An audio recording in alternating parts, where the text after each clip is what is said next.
tonight on NewsWatch Ole Miss. This year's yearbooks are in, and you can pick yours up soon. Plus, are you ready for double-decker weekend? Hear how businesses on the square are preparing for the busy weekend coming up. NewsWatch Ole Miss starts now.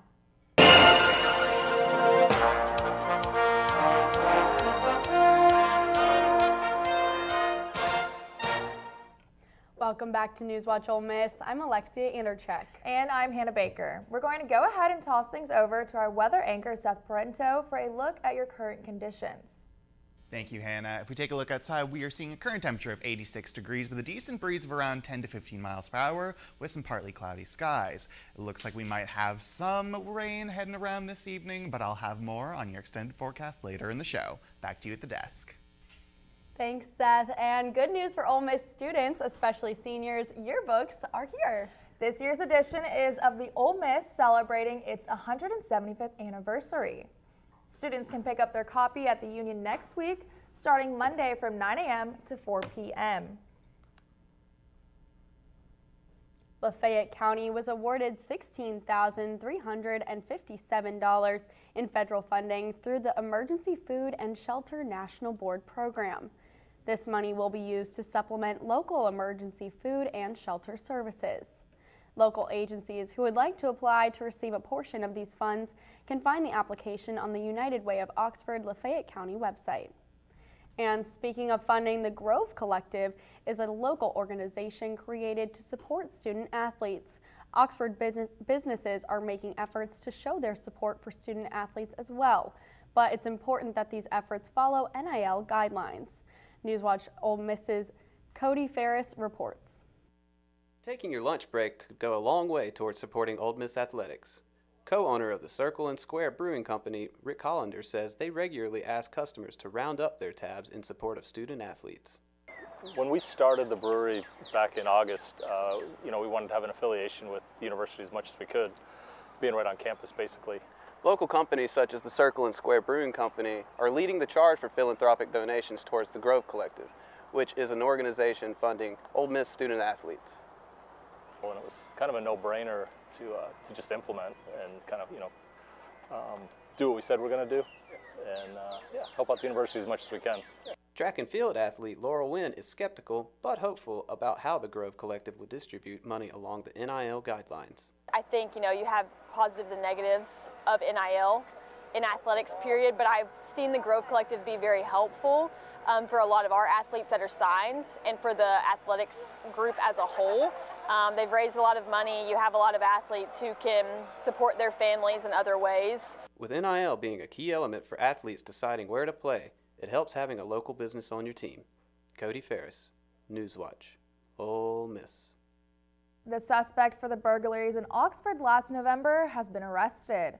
Police identified the suspect as 24-year-old Octavius McMullen. Back in November, police received multiple burglary reports in November from the Sisk Ave area. McMullen broke into multiple cars, stealing money, electronics, and other items. He faces 3 counts of commercial burglary and possession of a gun by a felon. Oxford police has made another arrest involving auto burglary this week. A couple was arrested with conspiracy to commit a crime and burglary after breaking into a car in early April off Highway 7. 26-year-old Colin Kemp and 23-year-old Jayla Wiley shattered a car's window and stole items from the glove box.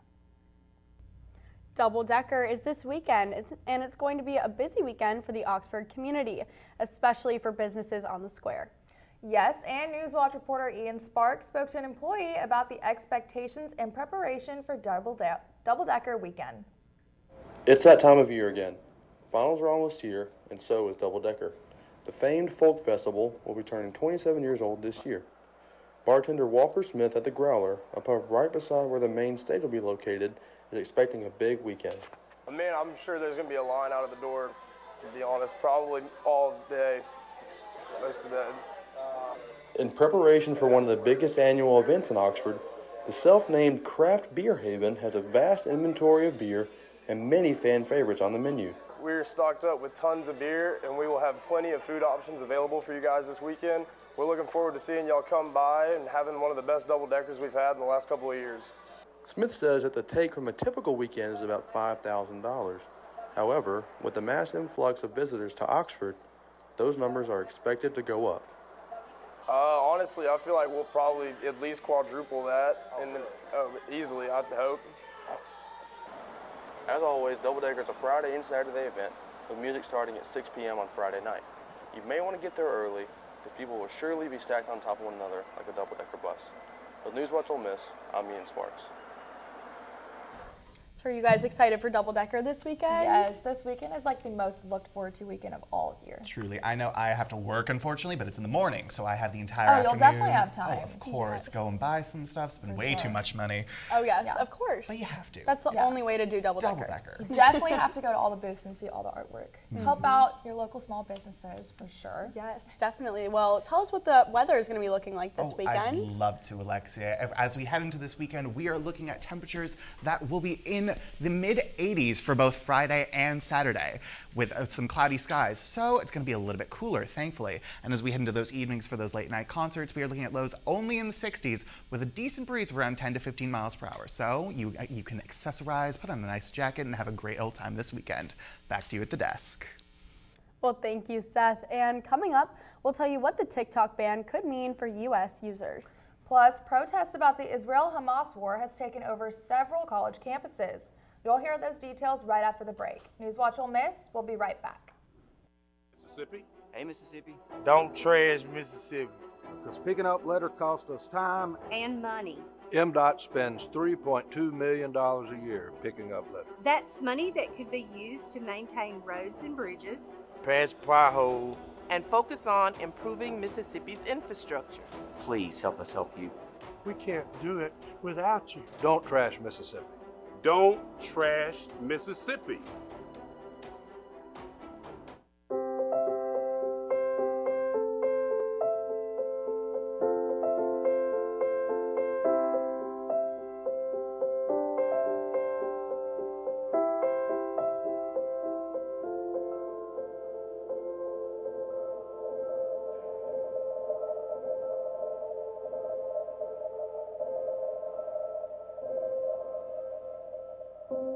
We're here when you're ready. Mom, I got it. What are you doing in there? I got stuck. Are you a dog? I wouldn't do that. Have you seen the pliers? Where'd you find those? It's not your birthday. Sorry. Bye, Grandpa. Bye, Grandpa. Take care of yourself. What are you doing? What are you looking for?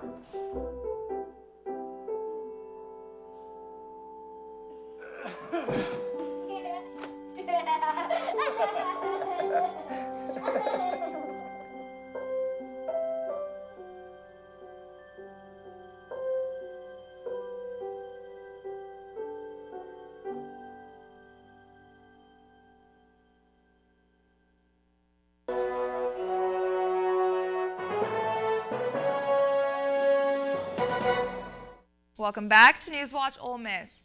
Pro-Palestinian protests are taking place at universities across the country. Some school officials have taken extraordinary steps to confront the growing crisis. Texas state troopers in Riot Greer began breaking up a group of Palestinian protesters at the University of Texas.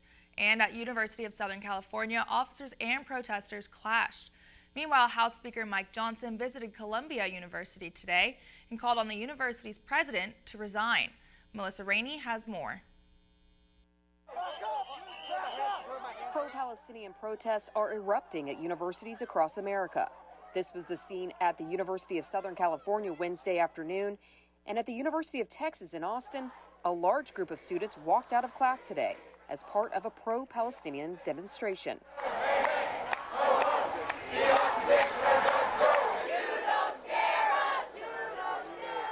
At New York's Columbia University, protests enter a second week as House Speaker Mike Johnson visited the campus. Today, I'm here to proclaim to all those who gnash their teeth and demand to wipe the state of Israel off the map and attack our innocent Jewish students, this simple truth: neither Israel nor these Jewish students on this campus will ever stand alone. Speaker Johnson also called on Columbia University's president to resign amid the unrest. The unrest is leading some students, especially Jewish students, to fear for their safety as the Passover holiday is underway. They haven't been able to step in, and we've been saying, oh, can you walk us home? Could you please stop these people from harassing us? And it's hard because they kind of just are like, they shrug their shoulders and there's no enforcement of policy. That's the real issue. Columbia University says it will extend a remote class option through final exams. I'm Melissa Rainey reporting. The Biden administration secretly sent long-range missiles to Ukraine earlier this month. After previously refusing to send such missiles to Ukraine, it has been revealed that the administration secretly approved the transfer of missiles in February. According to the Pentagon, the missiles were included in a $300 million aid package announced back in March and were delivered to Ukraine this month. More missiles are expected to be included as a part of the new military assistance package the Pentagon announced on Wednesday.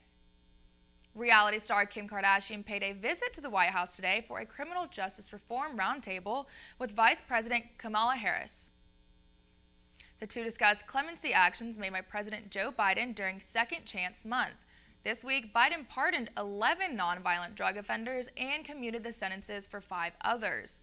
This was not the first time the star visited the White House. She visited former President Donald Trump in 2018 as a part of her advocacy for criminal justice reform. President Joe Biden signed a bill yesterday that could lead to a nationwide TikTok ban. Congress passed the bill this week as a part of a wide-ranging foreign aid package meant to support Israel and Ukraine. The ban poses the most serious risk to TikTok since the U.S. officials began raising concerns about the app in 2020. Michael Yoshida explains what it could mean for the users here in the U.S. Clock may soon be running out for TikTok and its more than 170 million users in the U.S. A lot of TikTok users, as you would expect, aren't very happy about this. TikTok brings in lots of money for them. President Joe Biden signing a bill Wednesday, giving ByteDance, TikTok's Chinese parent company, 270 days to sell or spin off the social media platform. Otherwise, it will be banned from U.S. app stores. Congress is acting to prevent foreign adversaries from conducting espionage, surveillance, maligned operations, harming vulnerable Americans, our servicemen and women, and our U.S. government personnel. Some experts say this bill does not prioritize the right issues. Really what the U.S. needs to do, if it's worried about data collection, is pass comprehensive privacy legislation that would regulate the kind of data that all social media platforms and tech companies can collect on us and keep on us and share on us. Because even if TikTok goes away, there's nothing stopping the Chinese government from buying data and information about Americans from data brokers and other social media platforms. TikTok is fighting back, calling the legislation unconstitutional. CEO Shou Chu vowed to take the issue to court. Rest assured, we aren't going anywhere. In Washington, I'm Michael Yoshida reporting. Investors are concerned about Meta's aggressive push into artificial intelligence. Meta's first quarter profit more than doubled year on year and revenue was up 27%. But the company also spent as much as $5 billion in projected AI investments and has plans to increase that next year. In a call with investors, CEO Mark Zuckerberg says he wants Meta to be the leading AI company in the world. The U.S. economy cooled more than expected in the first quarter of the year, but remained healthy. This is good news for interest rates, but federal officials have made it clear it's in no rush to cut rates. Ivan Rodriguez has the takeaways from the latest numbers. The U.S. economy has been running hot since the end of the pandemic, but growth slowed in the first quarter of this year.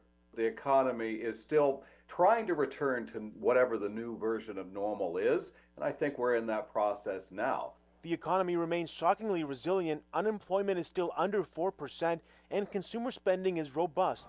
But some economists say those strengths could also make bringing down inflation more difficult. The reality is that high prices are to some degree reflecting the strong demand for all kinds of things that is consistent with a robust economy. Last week, the International Monetary Fund upgraded its forecast for U.S. economic growth to 2.7% this year, more than half a point higher than it predicted in January. The U.S. is currently outpacing other advanced economies, like many in Europe, which are expected to grow just 0.8% this year. What the IMF is saying is that global risks are essentially balanced right now, meaning that we should not necessarily be bracing for the worst. But the IMF warned strong growth can also result in an economy that's overheating and cautioned the U.S. Federal Reserve not to cut rates too soon. The central bank seems to agree. Some Fed officials even suggesting rates could be on hold for the rest of 2024. We're going to be stuck with higher borrowing costs for longer. This isn't all bad. It reflects the fact that the U.S. economy has remained more resilient and robust. I'm Ivan Rodriguez reporting. Well, speaking of things heating up or cooling down, let's check back in with weather anchor Seth Parento for another weather update. Thank you, Alexia. As we head into this evening, we are looking at a low of 59 degrees with those winds staying consistent at around 5 to 10 miles per hour with partly cloudy skies. However, it looks like we're going to be having a beautiful weekend heading into double decker, so make sure to stay tuned for your full forecast. I'll be right back after this. This is the moment I knew his future had no boundaries.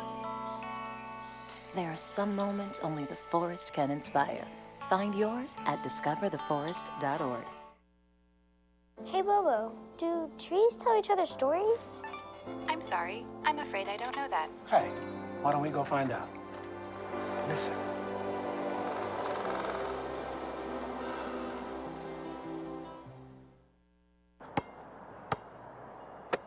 Bring it.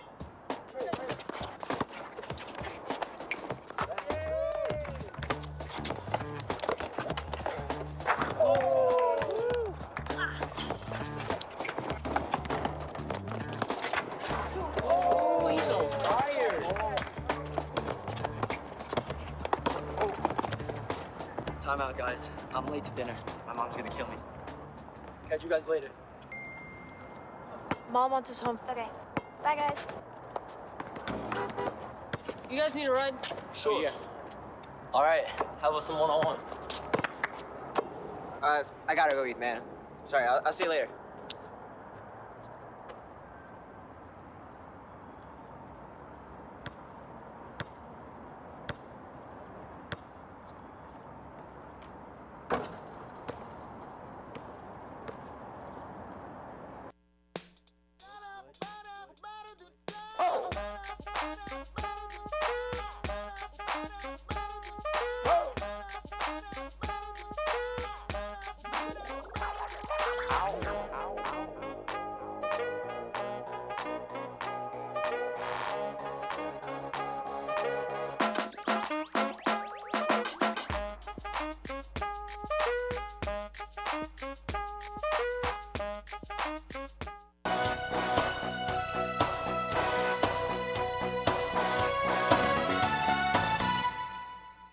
Welcome back to NewsWatch Ole Miss with Stormwatch. I'm Seth Parento. Well, if we take a look at our current conditions, we are seeing a temperature of 68 degrees in Oxford with a breeze of around 10 to 15 miles per hour and partly cloudy skies. And if we take a look at the rest of northern Mississippi, you'll see temperatures a little bit varied with Holly Springs, Corinth, Tupelo, and Oxford at least in the 60s, but South Haven is looking at a current temperature of only 59 degrees. And as we head into this evening, we are looking at a low of 59 degrees here in Oxford with that breeze dipping just a little bit to around 5 to 10 miles per hour with those clouds staying consistent for a pretty overcast evening.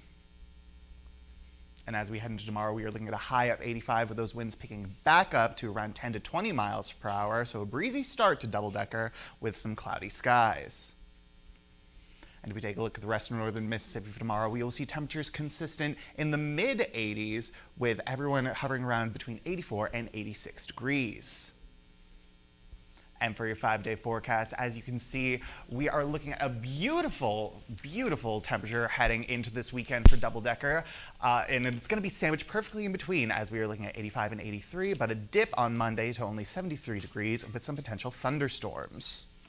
Thankfully that it's not going to rain because today kind of got me worried. The clouds were out, it was drizzling. I'm like, I really hope the weather's looking out for us. And it's going to be beautifully overcast for double-decker. It's going to hold out, fingers crossed, knock on wood. Yeah, especially with baseball this weekend. Well, on top of double-decker, we have a lot of sports going on. So coming up, Ole Miss baseball is setting up for a weekend series with the Crimson Tide from Alabama.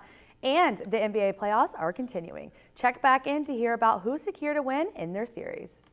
Great having you. Incredible women. I wish they had those kind of cool careers for women when we were growing up. So in this flashback, we're all the same age? Yeah. What does everyone want to be when they grow up? If I say 2 jobs, do I get extra credit? No. I want to make immersive video games. I want to revolutionize 3D printing. I want to analyze data from the cloud. I want to be a meteor. You mean meteorologist? No. That's great, Al. Follow your dreams. For the record, I was a baby in the 70s. Worried about your friend, but don't know how to reach out? You could say, how are you, or get a fake tattoo. You could ask with an app if it works for you. You could chat with them in VR, it's all good. If you think you should check in, yeah, you should. Whatever gets you talking. Reach out to a friend about their mental health. Whatever gets you talking. Learn how you can help at seizetheawkward.org. Jason, let's go see your room.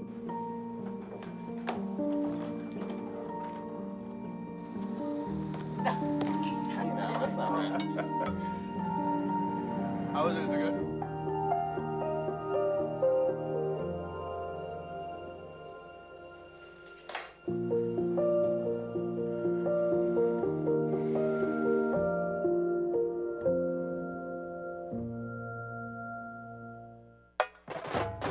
We are Ole Miss Rebels.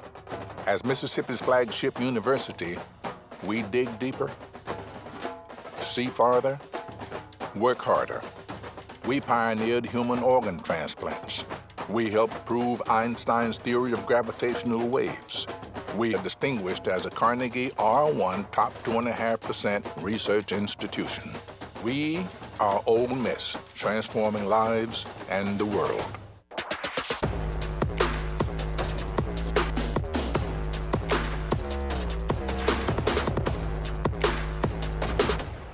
Welcome back, everyone. I'm Haley Hood with Sports Watch. Kicking things off in sports, Ole Miss baseball will host Alabama tonight at 6:30 p.m. at Swayze Field to kick off the weekend series.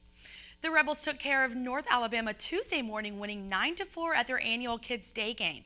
Tonight's game against the Crimson Tide will be a collaboration between both teams in a stand up to cancer. Rob Vaughn is in his first year as head coach for the Crimson Tide, and Rebels head coach Mike Bianco became one of the only 21 active NCAA D1 coaches with 1,000 career wins. For the Rebs, Luke Hill has not made an error, and his batting average has started to rise since moving to second base 2 weeks ago. Be sure to tune into tonight's game, where Rebel fans can hopefully see a win. In Ole Miss tennis's Nikola Slavic and John Hallquist Lithin both came away with all SEC honors, as announced by the Southeastern Conference today. This marks the 30th consecutive year at least one Rebel has earned an all-SEC recognition, as Slavic was named to the conference's first team, while Lithin was placed on the second team. This pair of seniors made up 2 of the 38 student athletes who honored with all SEC designations in the conference's annual awards. Congratulations. And the Ole Miss men's golf team concluded day 1 at the SEC Championship, shooting 1 over in the first round to put the Rebels in 8th place heading into round 2 this morning. The Rebels started yesterday bright and early as the leadoff group paired with Vanderbilt and Auburn at the Par 70 Sea Island Golf Club. Ole Miss made 11 birdies and went 4 under par 3 through their first 18 holes of the SEC Championship. This morning, the Rebels finished round 2 with 280 strokes, sitting in 9th place, 4 strokes back from the cut line. The Rebels will look to tomorrow to put all the cards on the table and hopefully hold nothing back. In the first round of the NBA playoffs continued last night. Let's take a look at who secured some wins. The Miami Heat beat Boston with an impressive amount of three-pointers on Wednesday night to erase the home court advantage the Celtics worked all season to establish. Tyler Hero had 24 points and 14 assists, hitting 6 of Miami's 23 three-pointers, which is the most in a playoff game in franchise history. The Heat took a 111-101 victory, tying up the series. In the OKC Thunder, took the 2-0 lead on the New Orleans Pelicans last night, beating them by a landslide of 124-92. Game 3 will take place in New Orleans at 2:30 p.m. on Saturday. And that's all I've got for sports. Be sure to follow us on X at @rebel_watch for the latest sports updates. But don't go anywhere because a famous pop star broke another record. Plus, a man wrestled an alligator and won. Stay tuned for NewsWatch Ole Miss.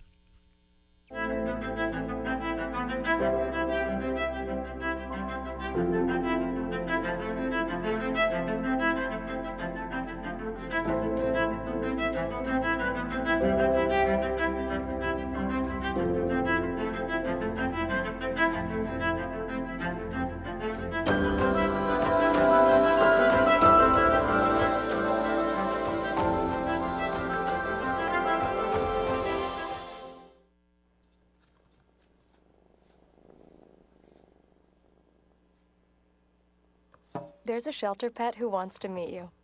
Meet one today. Visit theshelterpetproject.org. Adopt. So, I'm kind of new here, but I've noticed a trend. My human does this funny thing where she goes around and gets all my toys, and then she hides them in that basket by the door. It's like, hello, that's where you put it last time. You were the worst at hide and go seek.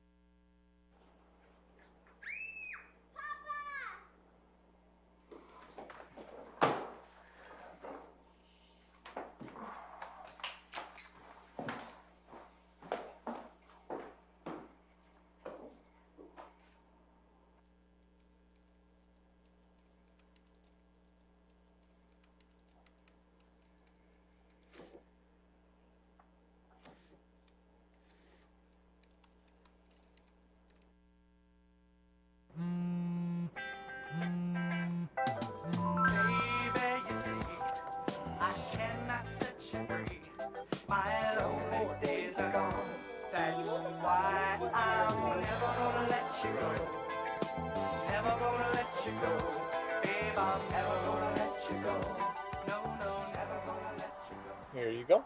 Thank you. Thank you.